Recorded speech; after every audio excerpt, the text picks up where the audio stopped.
एक बहुत ही बड़ी वायरल न्यूज़ निकलकर सामने आ रही है और न्यूज़ जुड़ी हुई है एक अमेरिका के स्टार को लेकर जो कि नेपाल के बारे में एक बहुत बड़ा पोस्ट करते हैं। आखिरकार इस एक्टर को क्या पड़ी थी इस तरह की बात करने की, जो कि नेपाल के बारे में इतना ज़्यादा सजग है या फिर ऐसे कहें कि नेपाल को लेकर इतना ज़्यादा तत्पर है। इसी के बारे में हमें जानना जरूरी हो जाता है। नमस्कार, मैं पीएम डीएनएस सिंह और आप देख रहे हैं कमाल यार। इस वीडियो में कंप्लीटली जानेंगे कि कौन है वो अभिनेता जो कि नेपाल के बारे में एक पूरा पैराग्राफ लिखता है, कहाँ लिखता है और लिखने के बाद किस तरह से वायरल मार जाता है। ये सारी बातें करने वाले हैं, वीडियो के अंत तक बने रहिए। और अगर आप चैनल पे नए हों तो चैनल को सब्सक्राइब करके बेल आइकन दबा लीजिए ताकि आपको पूरा अपडेट भी सबसे पहले मिल सके। चलिए वीडियो को शुरू करते हैं। दोस्तों, मैं बात कर रहा हूँ लियोनार्डो विल्हेम की।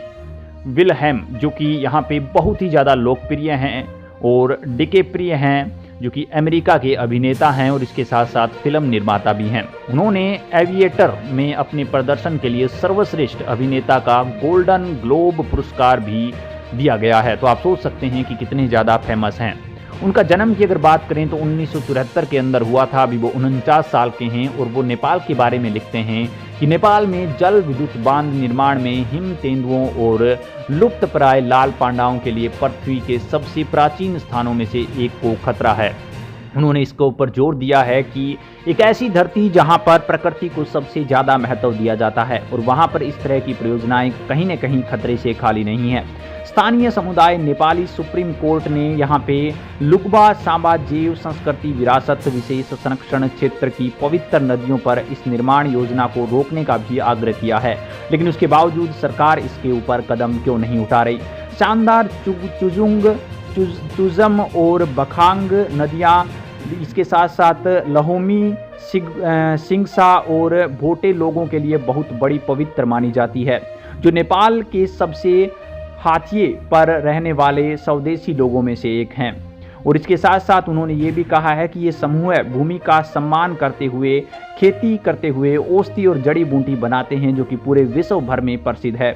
इसके साथ साथ गैर लकड़ी वन उत्पादों और इकट्ठा करने में अपनी आजीविका चलाते हैं। उनके बारे में सोचना चाहिए।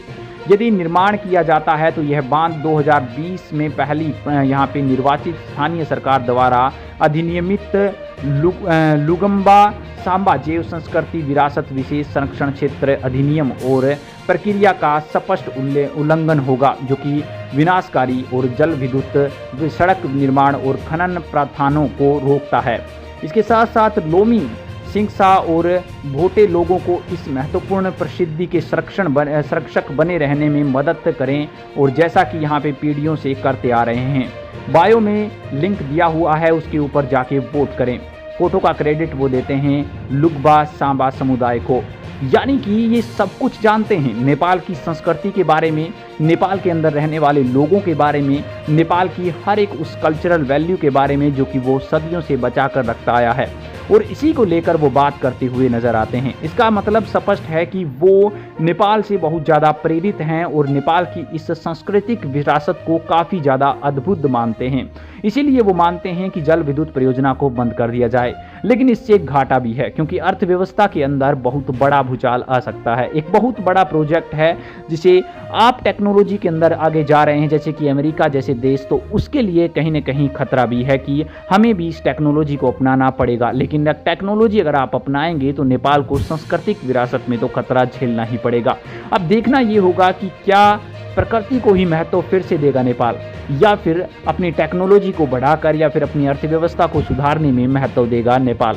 इसके बारे में अपने विचार कमेंट सेक्शन में जरूर लिखिए। चलिए आज के लिए इतना रखते हैं, आगे कोई नया अपडेट मिलता है फिर आपके सामने हाजिर होंगे। वीडियो को लाइक कीजिए, शेयर कीजिए और अगर आप चैनल पर नए हो चैनल को सब्सक्राइब करके बेल आइकन दबा दीजिए ताकि आपको अपडेट भी सबसे पहले मिल सके।